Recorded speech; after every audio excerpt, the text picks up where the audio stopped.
Olá, se você está vendo isso é porque é membro do canal, então muito obrigado de coração. Os benefícios adicionais de ser membro do canal vão ser que você vai poder assistir aos vídeos em formato longo umas 2 semanas antes. Vou responder todos os comentários e dúvidas que você tiver nos comentários e também vou te levar mais em consideração para o futuro dos vídeos que eu vou fazer. Se você está vendo isso e não é membro, é porque já se passaram umas 2 semanas, mas essa informação sempre chega até você. Isso é porque eu quero que todas as pessoas tenham a informação necessária para cuidar de seus pets. Essa é a missão, afinal de contas, do meu canal. Se quiser se juntar, será muito bem-vindo. Lembre-se de se inscrever, curtir, compartilhar e se não puder ou não quiser pagar, tudo bem. Só de você assistir a este vídeo já está me fazendo um grande favor. Muito obrigado e vamos começar com o vídeo. Hoje vamos falar sobre as rãs arborícolas australianas, também conhecidas como White Tree Frogs. Por que em inglês? Porque elas são da Austrália, e quem as descreveu primeiro foi John White, um naturalista australiano que falava inglês, por isso o nome comum está em inglês. Devemos sempre identificar um animal pelo nome científico, que deixarei aqui com uma foto bonita. Sim, pode ser seu animal de estimação. Antes, adquira exemplares criados em cativeiro e confira as leis do seu país.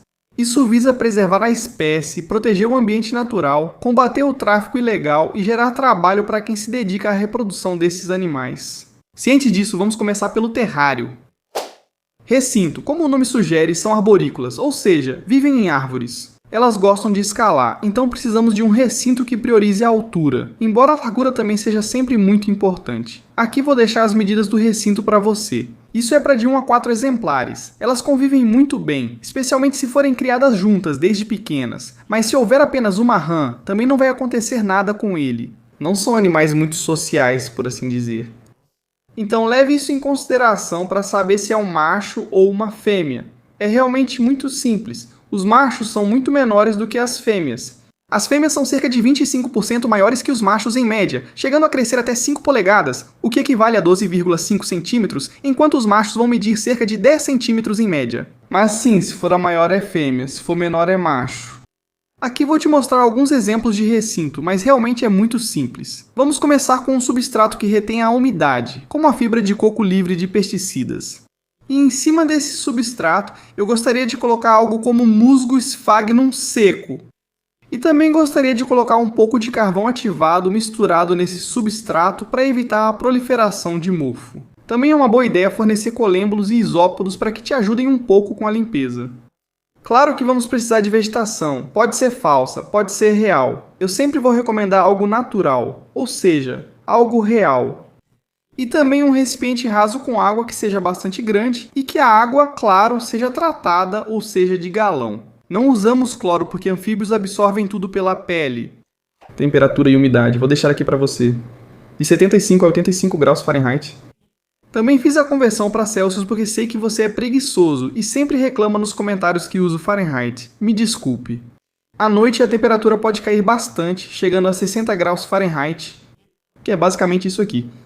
Como sempre, é muito importante saber a temperatura exata em que está o seu recinto.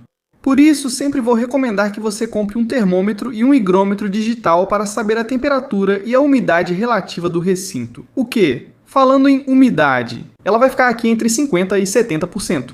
Bom, 75% ainda está ok. Lembrando que queremos uma umidade relativa bastante elevada. No entanto, não tão elevada, porque pode haver proliferação bacteriana e aí seu animal pode adoecer e morrer. É importante ter cuidado e sempre usar o higrômetro digital.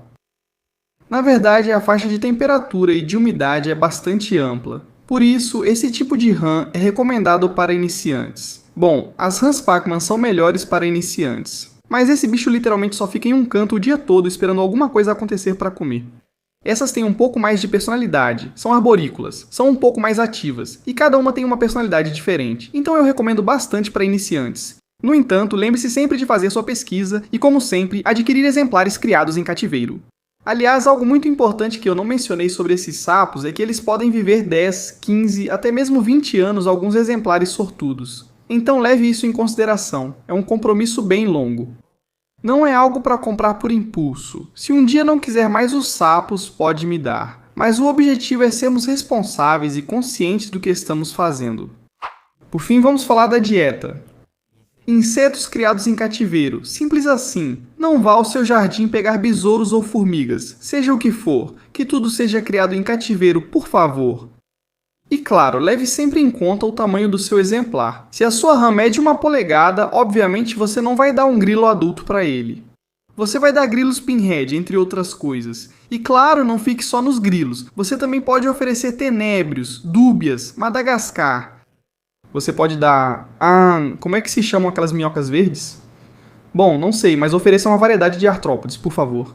E de vez em quando polvilhe vitaminas e cálcio sobre eles. E acho que isso é tudo. Aliás, recomendo alimentar com pinças. Por favor, não alimente com a mão. E é isso, antes de terminar o vídeo, só queria te dizer que antes de comprar qualquer animal, não só esse sapo, primeiro faça muita pesquisa. Segundo, leve em conta os gastos do seu tempo. E também, antes de adquirir qualquer exemplar, lembre-se de primeiro comprar o recinto. Montar, adicionar decorações, substrato, pote de água, plantas, higrômetro, termômetro digital, tudo.